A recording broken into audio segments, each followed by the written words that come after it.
Okay. Do you see it? Yeah. I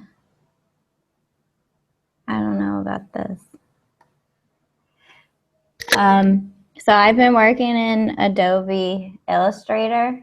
Mm-hmm. I don't know if you want an InDesign or Illustrator, but I tried to work in InDesign, but it was difficult for me because I have experience in InDesign yet. But No, I started. I think Illustrator is more appropriate for making flowcharts in wireframes. So I think InDesign would be what you would use you're going to take all of these images and then put them into one big document. Right. InDesign is better for creating like a multi-page document. So create these things in Illustrator and your interface designs in Photoshop. And then when you want to bring it all together to make one package, then use InDesign. Okay. So I did the flow chart and I did like all the pages that I want to put on there.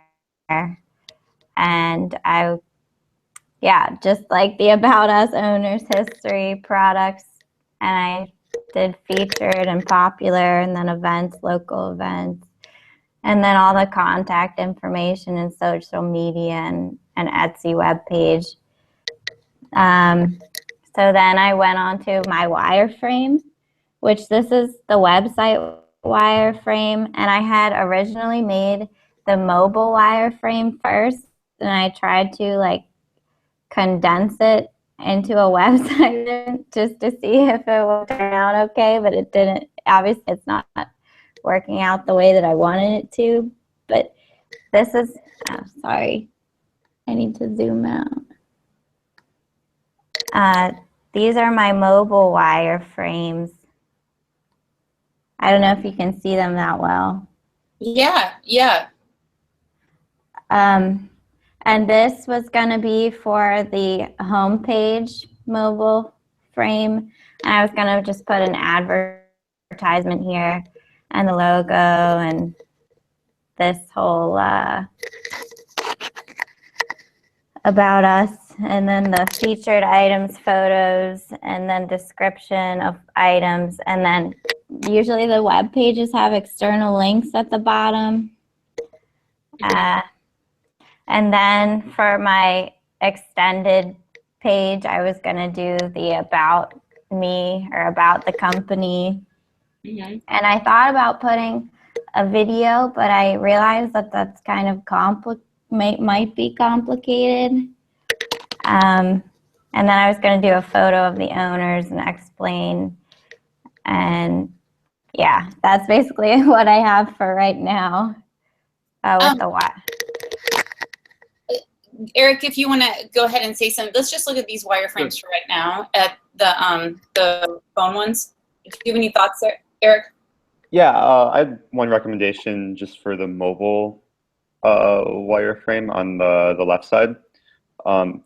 With mobile, it's very rare to see like 3 columns of anything.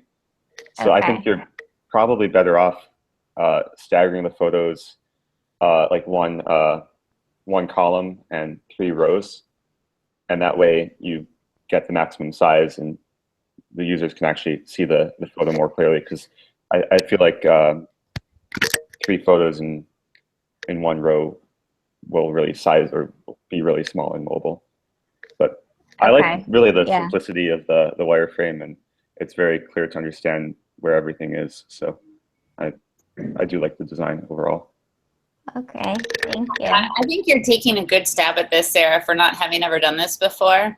But I totally agree with what Eric said, and I don't think that you need that block that says featured items, because you can put text in the photo, or it will be very clear in the photo. I don't know. Your real estate is valuable, and it just seems like that takes up a lot of space. But I think that the biggest problem is your very top navigation. Those buttons are so tiny at that scale that they would be very difficult to click on.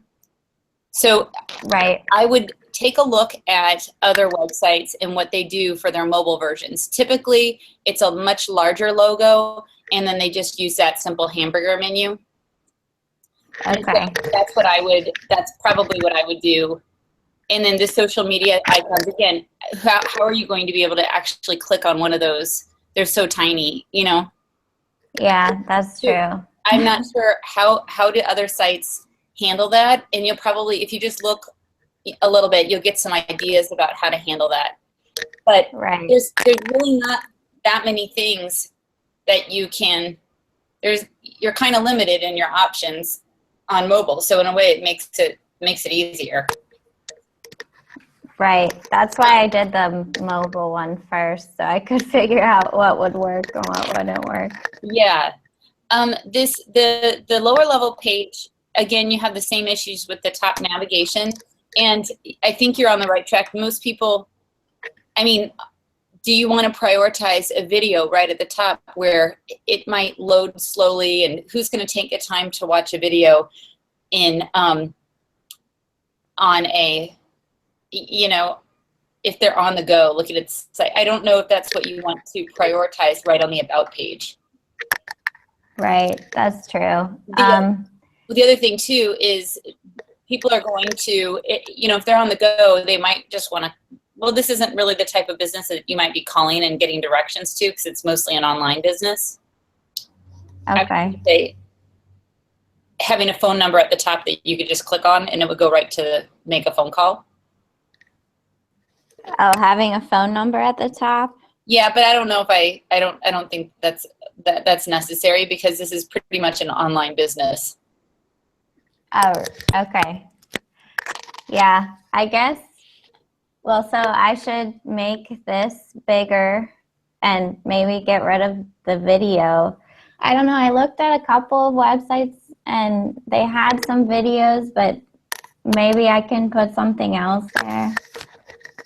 Well, I don't think it's, I don't think you can't do that, but you might want to have just at the top a statement about what Porch Pockets is, so that if you're looking on your phone, you have a slow connection and you can see, oh, okay, I get it.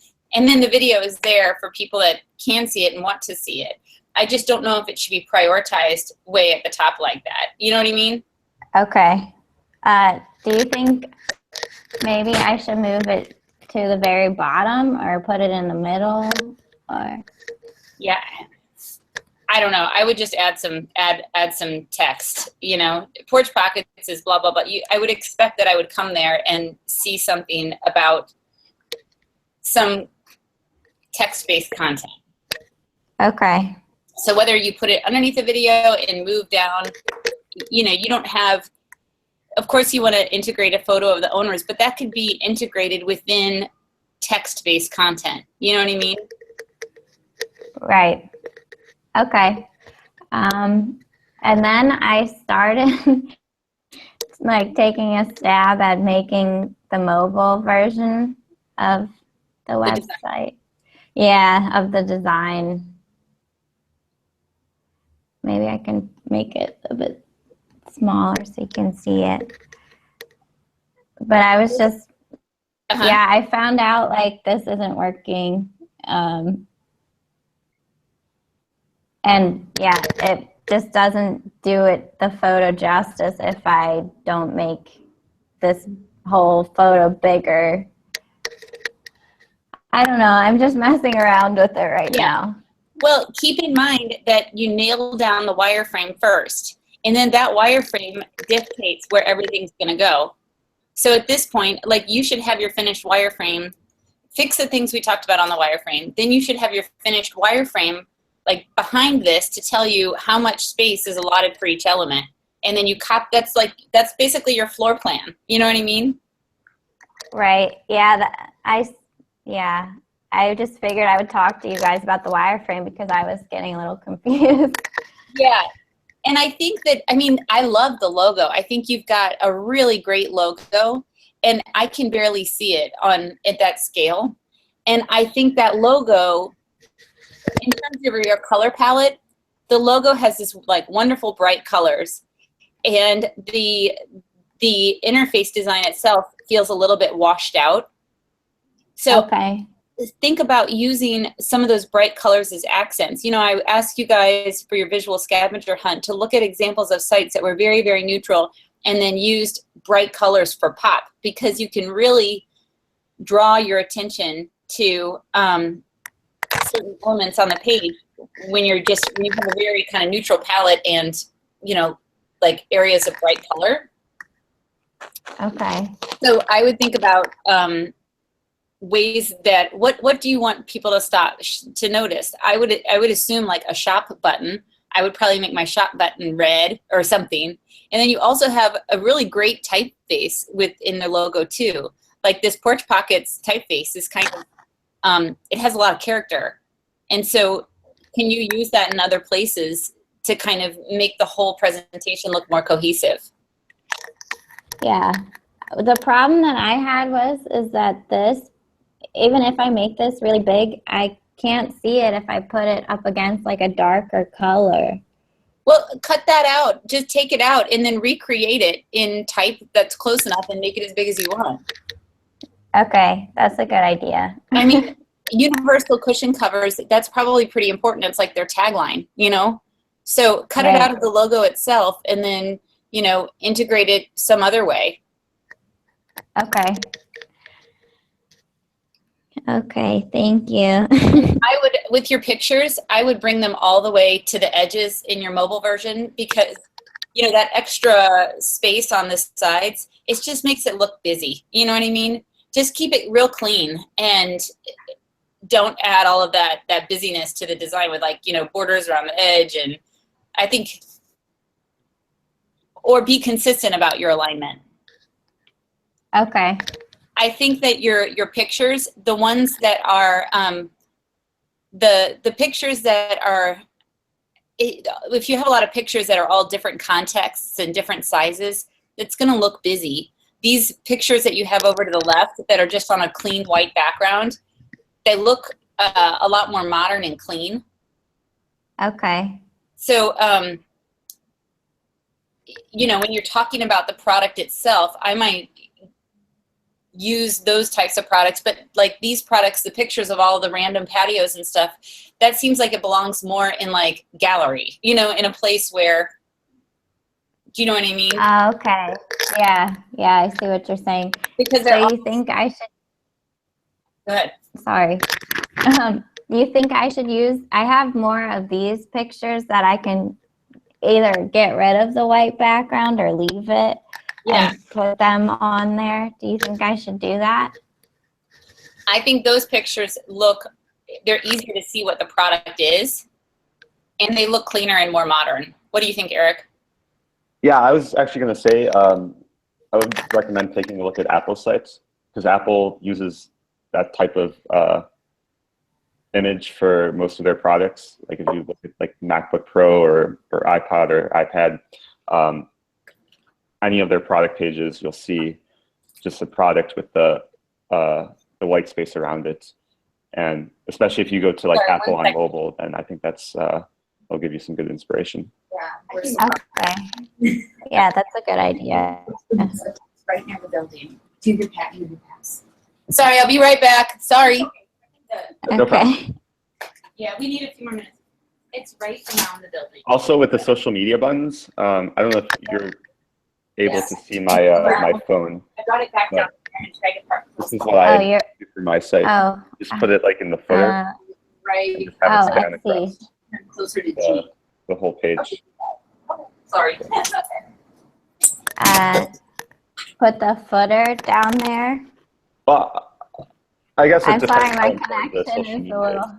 But you could either put it like across the top or across the footer, but definitely make sure it tries to span across the full page. Okay, do you think it would be a better option for me to put it at the footer? Well, I think it depends how important social media is for the business. Right. I think most sites will put it either in the footer or sometimes like right below the banner image, but it depends. Okay, I guess I'll ask. Well, it's my mom's company, so I'll ask her about it.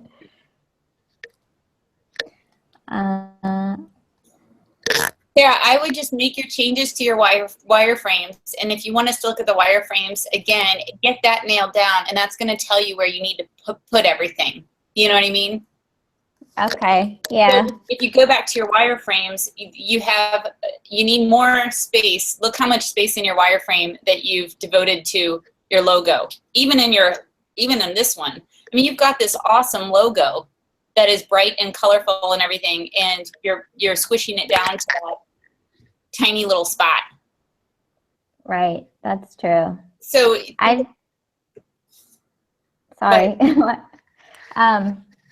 I didn't know if there was a specific size that I had to make my wireframes for the web. So I Googled like a size and I just followed the guidelines, but I don't know if it's the correct size or not. you know, screens come in all shapes and sizes. And when you're designing it used to be, if you go into Photoshop and you create a new document, it gives you suggestions of sizes based on screen sizes.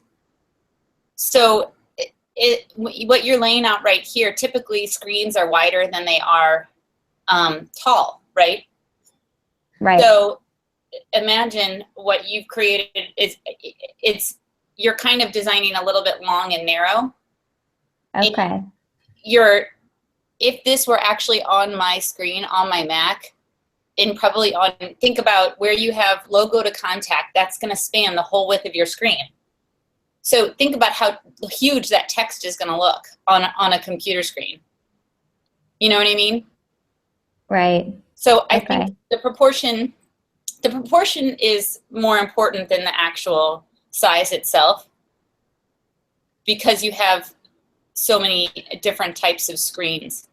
But what I was saying about Photoshop, if you go to Photoshop and you create a new image, you want me to just show you real quick? Sure. Let me stop sharing. Oh. Let's see. Can you guys see my screen? Yes. If I create a new document, you have presets under here, and you can say web, and 640 by 480 is a tiny, tiny site, but like 1280 by 1024, this mimics the proportion of a computer screen. So if you're going to, then your stuff, you might have a navigation. You have your navigation way at the top. Typically, oops, sorry. Oh, this is a rounded rectangle.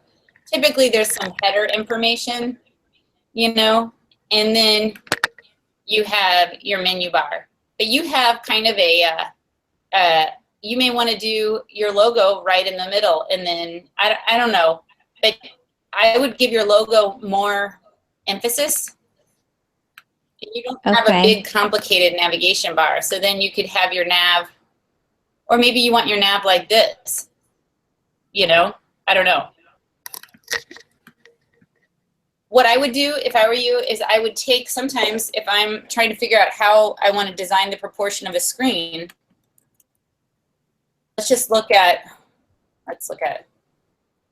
well, we can look at,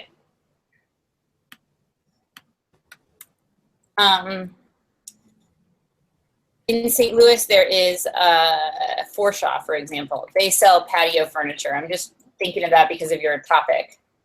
Okay. I don't know if this is their actual website, but we'll just try it.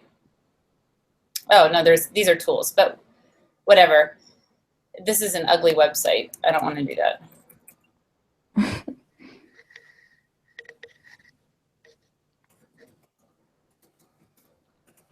I would say take a screenshot of whatever website you want to kind of draw inspiration from and kind of use that as a basis for the proportions.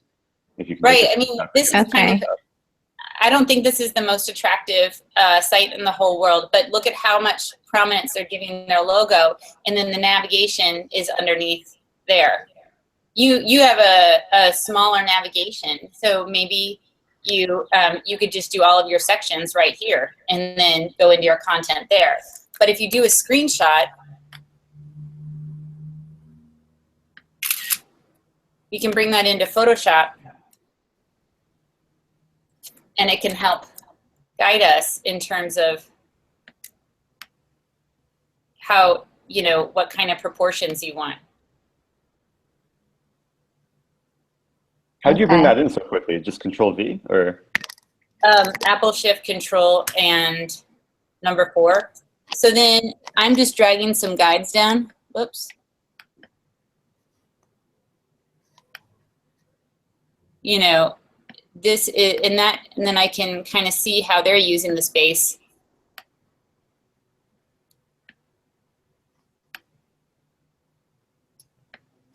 And then we can delete it, and I can see now, okay, well, they were using this for social media. Then I can kind of figure out how I want to use this screen. Now websites tend to be like longer, and there's a lot of things underneath. But if you just kind of focus on the top part and give us a sense of what might happen down below, you know, that's basically what you Okay. do. So now, if I were basing my design off of Forshaw, I might, you know, do something more like, you know, use that guide to help me decide how I'm going to lay out my site. Does that help you at all? Yeah, I think I'll go back and look at some. Well, I was looking at, I don't know, I was looking at chocolate, like Hershey's chocolate website, but it's not the best website. And I was looking at some other like really big companies' websites. But maybe I should just look at some outdoor furniture websites instead. Well, keep in mind too that you don't have a lot of content. I mean, it's hard to draw in terms of how they're using the space. You just don't have that many sections. You don't have that much content. Right. You know what I mean? I could add a couple more tabs, but I don't know if that's necessary for their product. No, I don't think it is. And can you go back to your flowchart? Because we never really talked about that. I think I stopped sharing. Let me stop sharing. You can go ahead and share it back to. I think your website. I mean, I think you're overcomplicating it. About Us is just one page. So all of those things below that you've added, owner's history, porch pockets. That seems like it's going to be content within that page, right? So yeah, I would just add in About Us details about owner's history, porch pockets inside that box. Now, products is where I would be more specific, because you might have a landing page that talks about the product lines, and then subpages that deal with each of the different product lines. And so there, I think you can justify. Hang on one second. Yep. Okay, I brought the key back to you. Found it okay? Okay, yeah, thanks. I think in the products area, you can justify having subpages. Like, I don't know what all the product lines are, but I would assume that each one would justify having their own subpage. Okay. And then with events, if the only events you're talking about are local events, again, that's all one page. And then contact, again, email, phone, social media, that kind of is details in the contact page. You might indicate off of the home page, you're going to take people to all of the social media links right there as well, but you might also take them there in the contact page. Now, the Etsy web page, high priority. You know, the whole purpose of making this website is we want to sell more, right? So why don't that's where they. So this that's should be where they do most of their business. Right. This should be a top level category, shop, and take them right into Etsy. What about, this was something we talked about on Tuesday. What about wholesalers? What about people that might want to carry these in their store? Oh, yeah, that's true. So you might have another button about wholesale. So I would change your navigation to about, nothing underneath, products, go into all the product lines in separate pages.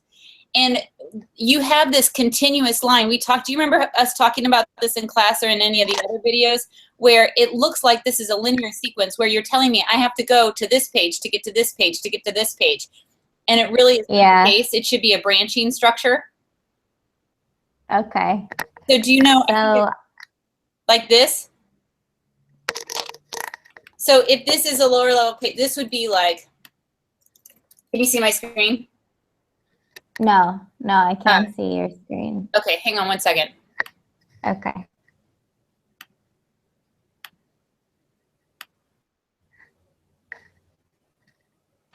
So instead of a linear structure, it would be branched, because, see, you're telling me I have to go to this, to go to this, to go to this, but I have my products, and this might be product line 1. My text is huge. Product line 2. This structure indicates that these are sub pages of this. I don't have to go through this to get to this. Do you know what I mean? Yeah, I see what you're saying. And the way that yours is set up, sorry, this is not, and by the way, with I demonstrated this in the last class. I don't know if you see the video or not, but the align tool is your friend. You know, you can align things. So think about keeping your presentation is going to look so much nicer if you align everything. So the way that you were showing it looked like this.